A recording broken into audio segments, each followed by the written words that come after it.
Meron akong tatlong stocks na dinagdag sa aking dividend portfolio. Yung unang stock na binili ko, stagnant ang share price since 2020. Hindi masyadong gumagalaw ang share price. And then biglang umangat ang share price nitong May. Hulaan nyo kung anong stock ito. In this video, I will share the review and analysis na ginawa ko sa tatlong stocks na binili ko. And isi-share ko rin ang aking latest dividend portfolio as of May 2024, 10 months after ako mag-decide bumalik sa pag-invest sa PSE. Kung bago ka sa aking channel, meron akong ginagamit na framework na natutunan ko sa Value Investing College 6 years ago to evaluate a stock bago ako bumili. This strategy involves analyzing these 5 key metrics to increase my chances of picking the right stocks and achieving successful investment results. This is for informational purposes only, so it's not intended as a financial advice. Always do your own due diligence before investing. Let's go! The first stock na binili ko is Price Corporation. Ang market cap is 12.79 billion pesos. Price Corporation operates through three segments: real estate, LPG and industrial gases, and pharmaceutical products. PPC, together with its subsidiaries, engages in the import and distribution of LPG under the Price Gas brand. It also trades in other gases such as argon, carbon dioxide, and nitrogen. Ginagamit ang mga gases na ito sa mga medical industries, food industries, chemical and electronic industries, and many more. Napaka-solid ng performance ng PPC. Steadily growing ang revenue and earnings over the past 10 years. Hindi sila affected ng pandemic noong 2020 to 2021. Tumaas din ang profit margin versus year ago. Ang kanyang 10-year compounded annualized growth rate sa revenue ay 17%. Bulk ng kanilang revenue ay galing sa industrial gases, 76.77%, followed by real estate at 17.84%. Sa profitability, titingnan natin ang EPS. Ang target sa EPS is it must be consistently positive and preferably growing. Growing ang EPS ng Price Corporation over the past 9 years. Ang 9-year compounded annualized growth rate ay 15%. Price Corporation is able to consistently demonstrate profitability over the past 10 years. Sa inflow of cash, we will look at the operating cash flow. Ang target ay it must be consistently positive. Price Corporation has maintained a positive operating cash flow in the past 10 years. PPC is able to generate sufficient cash from its core business operations to maintain and grow its current operations. Sa efficiency, titingnan naman natin ang return on equity. Ang kanyang latest ROE is much higher at 14.6% versus industry's average of 7.1%. Ito naman ang historical data. Bumaba ang ROE from 2021 but still much higher versus industry's average of 7.1%. PPC is able to generate profit efficiently from its shareholders' equity. Mababa din ang utang ng PPC. Ang kanyang debt-to-equity ratio ay 20.2%. PPC is financially healthy and conservative.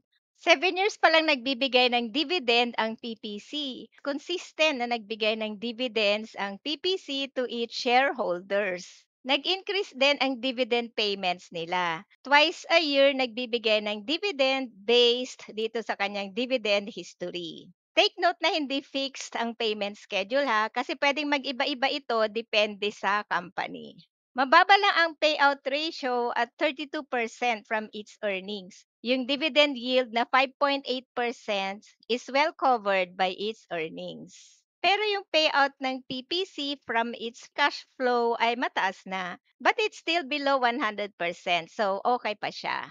Ayan, check lahat ang PPC sa 4 na key metrics. Next na evaluate natin is economic mode. Sa moat analysis, mas gusto ko quantitative.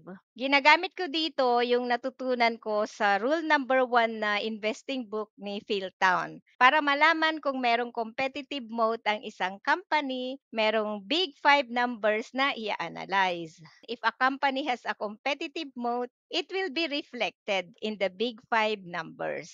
The big 5 number should be 10% or greater if the company has a competitive moat. And the number should be stable or growing over the past 10 years if the moat is sustainable. Napag-usapan na natin kanina ang revenue and EPS growth rate ng PPC. Na-meet ng PPC ang growth rate na 10% or greater over the past 10 years. And consistently growing din ang kanyang revenue and EPS over the past 10 years. Sa free cash flow growth, merong year na nag-negative ang free cash flow ng PPC. Ang free cash flow growth ay 10%. Neutral lang ako sa free cash flow growth kasi hindi na-maintain ng PPC ang positive free cash flow. Steadily growing ang kanyang book value per share. Ang kanyang 8-year equity growth rate ay 25%. Kaya happy ang kanyang equity growth rate. Mataas din ang return on invested capital ng PPC. 8 out of 10 ay above 10% at ang kanyang latest ROIC ay 12.25%. Strong naman ang competitive moat ng PPC based on these numbers. Given its strong fundamentals and consistent dividend payments, I decided to buy PPC. It has potential for long-term growth and high returns over time. PPC is still undervalued based on its PE ratio and price-to-book ratio. Ang calculated intrinsic value ko sa PPC ay 8.72 pesos per share. Ang buy below price with 30% margin of safety ay 6.11. Pwede mong babaan or taasan ang margin of safety. So, depende kung gaano ka ka-conservative. Next stock na binili ko is Robinsons Retail Holdings. Ang market cap is 56.11 billion pesos. Robinsons Retail Holdings operates through supermarkets, department stores, DIY and hardware, drugstores, convenience stores, and specialty stores. Declining ang share price ng RRHI since 2018 at ang lowest share price ay 35.1. Mukhang nag-bottom out na ang RRHI at nag-start ng tumaas ang share price. Steadily growing ang revenue over the past 10 years. Ang kanyang 10-year annualized growth rate ay 11%. Mababa nga lang ang profit margin ng RRHI. Pero nag-improve na yung latest profit margin nila at 4.4% versus 2.8% versus year ago. Bulk ng kanilang revenue ay galing sa supermarket at 57.8%, followed by drugstore at 17.39%. Robinsons Retail has consistently delivered positive EPS in the past 8 years. Affected ng pandemic ang RRHI noong 2020 kaya bumaba ang kanilang EPS dito. And nakabawi naman noong 2022. Pero yung latest EPS noong 2023 ay bumaba. Robinsons Retail Holdings is currently profitable and it consistently delivered positive EPS even noong nagka-pandemic. RRHI's operating cash flow has grown steadily over the past 10 years. RRHI is able to consistently generate sufficient cash from its core business operations. Ang latest return on equity is comparable with the industry's average ROE of 9.8%. Hindi nga lang consistent ang historical ROE ng RRHI over the past 10 years. Neutral lang ako dito sa efficiency.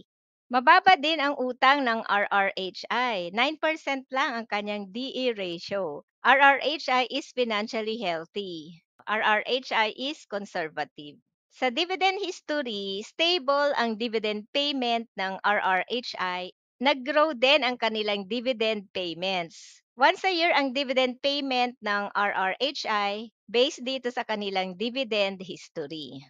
Ang dividend yield sa ngayon ay 5.2% with a payout ratio of 73%. Payout ratio from cash flows ay mababa, nasa 34% lang. So, kayang isustain ng RRHI ang kanyang dividend payments. Now, let's look at the big five numbers. Pasado ang revenue growth with a 10-year annualized growth rate of 11%. Pero ang kanyang EPS ay sad. Mas mababa pa ang EPS sa 2023 versus 2016. Sa free cash flow growth, RRHI has consistently generated positive free cash flow. Ang kanyang 5-year annualized growth rate is 13%. RRHI is able to generate more cash than its expenses. Tumaas ang equity over the past 8 years, kaya lang maliit lang ang kanyang growth rate. Ang kanyang 8-year annualized growth rate ay 5% lang. Nag-grow naman ang equity pero below the target na 10%. Kaya neutral lang ako dito. Sa return on invested capital naman, nag-decrease ang kanyang ROIC over the past 10 years. Sa big five numbers, 2 out of 5 lang ang RRHI. Bumili ako ng RRHI because its financials are good, stable ang kanyang dividends, and may potential for higher returns over time. Ang nakuha kong intrinsic value ay 63.79 pesos per share. Sa buy below price, maglalagay tayo ng 30% margin of safety. Ang kanyang buy below price with 30% margin of safety is 44.65 pesos per share. Merong target price ang MSN Money sa RRHI. Ang target price nila in the next 12 months ay 60.25 pesos. Ang third stock na binili ko ay San Miguel Food and Beverage Incorporated. Meron siyang market cap of 272 billion pesos. Sa kanila ang favorite ng mga karamihan ng mga bata at matatanda na tender juicy hot dogs, spam, magnolia cheese, and ice cream na favorite ng karamihan. Sa kanila rin ang San Miguel beer and other alcoholic drinks. Declining din ang share price ng San Miguel F&B since 2019. And mukhang papataas na rin ang share price based dito sa indicator, pero pwedeng bumaba pa rin. Nag-grow ang revenue and earnings over the past 10 years. Ang kanyang 10-year annualized growth rate sa revenue ay 16%. Nag-increase din ang kanyang profit margin. Ang latest ay 8.1% versus 7.2% a year ago. Bulk ng kanilang revenue ay galing sa food segment at 48.73%, followed by beer and non-alcoholic beer at 37.53%.